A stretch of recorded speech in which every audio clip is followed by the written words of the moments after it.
So we left off with this slide, which is one of, I think one of the first or a few first actual microscopic slides that I've shown you that are actually stained microscopic slides. Not only can these membranes, again, these are prokaryotic cells that we define them as non-membrane bound organelles in them, as opposed to eukaryotic cells that have membrane-bound organelles that have specialized function. What you have here are some membranes. They aren't really contained in anything, but they're membranes that can perform a specific function. So they're kind of in between the two, you might say. It's still a prokaryotic cell. The one on the left has the ability to capture oxygen for respiration. One on the right has the ability to capture light for photosynthesis.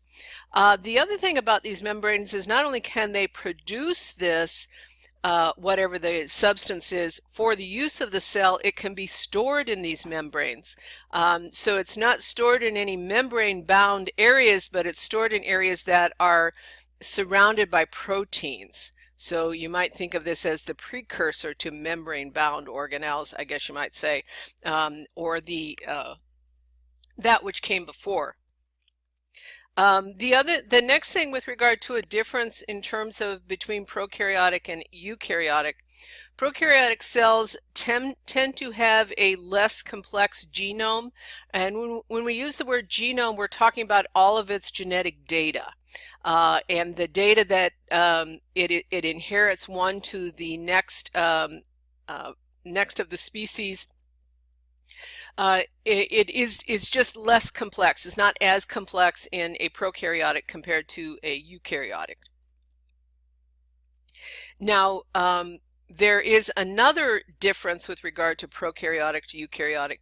Eukaryotic, the DNA is all membrane bound, of course. It's housed in one space.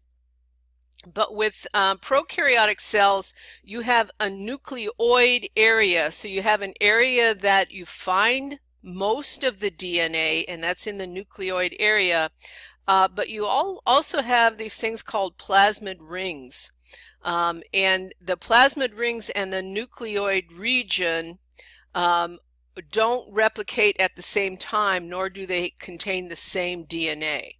So the plasmids, and they will become very important as we move forward with regard to that can be passed on from one to another. And also plasmids are important in terms of talking about antibiotic resistant bacteria.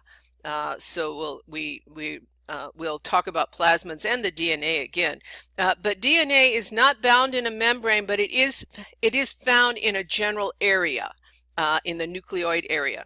And what you see here is in the top picture, again, our famous E. coli bacteria. You have your pili, you have your flagella, and then you have your inside, the darker lines, blue lines is the DNA. The little circles are the plasmids. And then you have, again, the same thing, but a little bit different color difference between the two in the middle picture, and the bottom picture is actually a microscopic view. It looks kind of like it looks like the stars at night, to tell you the truth, but it is a microscopic view of the plasmid ring, which we tend to call them rings. They don't always have that ring shape in an actual bacterium. Speaking of reproduction, and that, remember, is one of our properties. Something has to reproduce, and that reproduction has to allow for genetic material to be passed on. Prokaryotic cells, most of the time, they don't always reproduce by what's called binary fission. And it's just kind of like it sounds, is the genome will replicate, so the DNA information will replicate, and then the cell will split in two.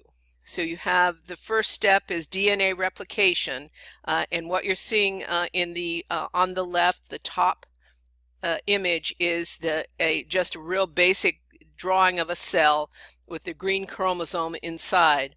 It will replicate. It's still inside just the one cell. Those chromosomes will segregate into the opposite poles of the cell, and then you'll have a splitting of the plasma of the cytoplasm, and then you have cytokinesis, so the actual binary fission that's taking place. Prokaryotic cells can do this very, very fast, and so you can they reproduce they divide every 1 to 3 hours. That's really very quickly, and it only takes about 20 minutes to have a new generation, a whole new generation of a species. And at that rate, with regard to how fast they can replicate, as your book says, you would have a colony of prokaryotics the size of Earth in 2 days. That's how fast they can replicate. But not to scare you, there are many things that are pushing against the colony and the colonization with regard to prokaryotics. They would exhaust their ability to do this by nutrients, so it does take energy to do this. Anytime something uses energy or uses nutrients, there's generally metabolic waste. They would create too much waste for themselves. There would also be competition for whatever their habitat happens to be, and then of course there's predatory behavior. So there are other factors that are taking place, but if they were free to just reproduce, they would take over. This reproduction is part of why prokaryotic cells have so much diversity. And so there are 3 factors, and these are key terms. Remember, key terms tend to be terms you want to know, what does that mean, that lead to genetic diversity. That's rapid reproduction. I think we just expressed what that is. Mutation, so there is some, particularly with rapid reproduction, there is excellent chance of there being DNA that is not passed on exactly like the parent cell, so mutation. And then genetic recombination, where you have maybe the genes of one bacteria, it happens to be a slightly different than the other bacteria, and there is a exchange between the two. They're not primitive prokaryotics. We talk about them having a simple DNA. They're not primitive. They're not without their own evolutionary process. It's just that they have remained, I guess, less complex because that keeps them very adaptable. Their mutation rates are low, but because that does happen, that allows them to have diversity. One of the ideas that we want to talk about with regard to how does DNA move from one bacteria to another is transformation. That's what you're seeing here. We'll also talk about transduction and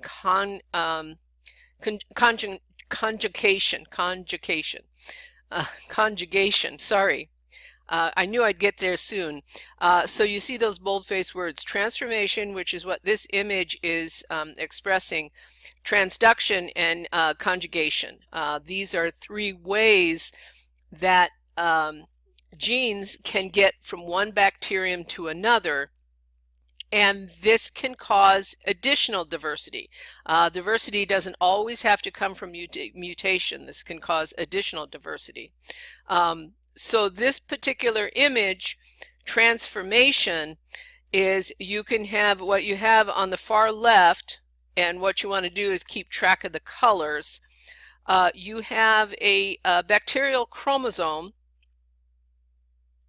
and it, for whatever reason, an enzyme is going to take a piece off, or an enzyme that acts on the bonds that hold the nucleic acids together in the DNA of that bacteria, will clip it apart or clip a piece out. Those pieces will come out via the plasma membrane in the cell wall. They will be absorbed into the bacteria that's close, and then absorbed into that bacteria's DNA, that bacterial DNA makeup. And so you have this transformation process. This is DNA from surrounding environment. So it doesn't have to be a sex pilus. this can happen with the cells getting together, and we will look at that. It can happen with the cells getting together, but this can just be because of DNA in the environment. And this bacterium may be dying. It may be its last gap. I'm going to give you some of my DNA because I'm dying and I don't want my species to end. Or it can be just because it's part of its process is to release some of its DNA to the environment. Then transduction, the second one, that was transformation. This is transduction. This is where you have a third party. You have these phages. We call them bacterial phages. They carry genes from one host cell to another. Many times it's because the host cell was dying. And you see and the virus that infects a bacteria is a phage. The virus that infects a bacteria is a phage. And what you have in the top left, you have a bacterial phage. You can think of it as, again, this is an artist's rendition of it. They don't look much like this, actually, but it is a good idea. You kind of get an idea of it's this little creature that has the ability to carry DNA and then I guess injects the best word for it, inject it into a host cell. And so again, we're on the left top. First is this bacterial phage, injects DNA, generally from a virus or from some other DNA source, into a host cell. And you see on the host cell that you have a nice chromosomal ring in its nucleoid area. And what that phage injected is enzymes, as well as the DNA. Those enzymes are going to break apart the host cell's DNA structure. So the design of the DNA or the sequencing of the DNA in the host cell. Then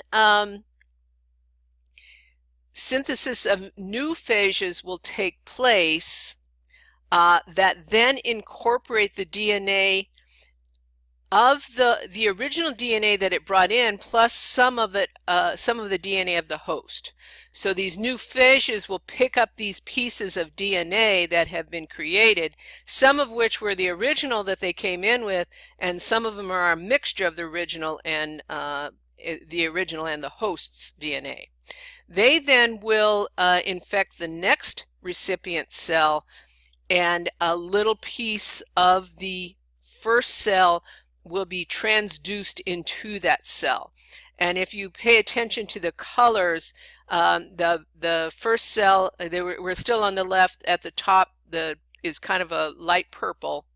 The color of the DNA at the bottom is reddish, and the color is trying to show you where that purple has been spliced in to the reddish DNA. So now you have an organism that's totally different.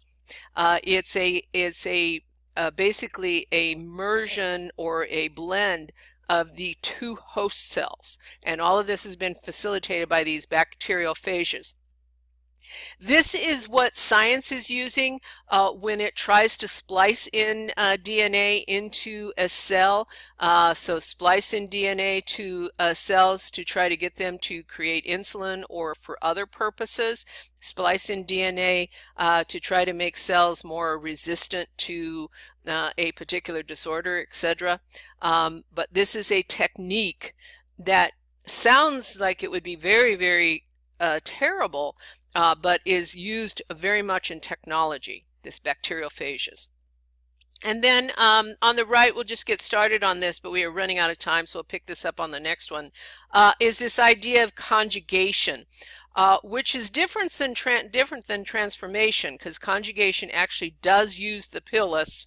Transformation doesn't use the pilus in terms of getting data, DNA data from one to the other. And we'll pick this up on the next one.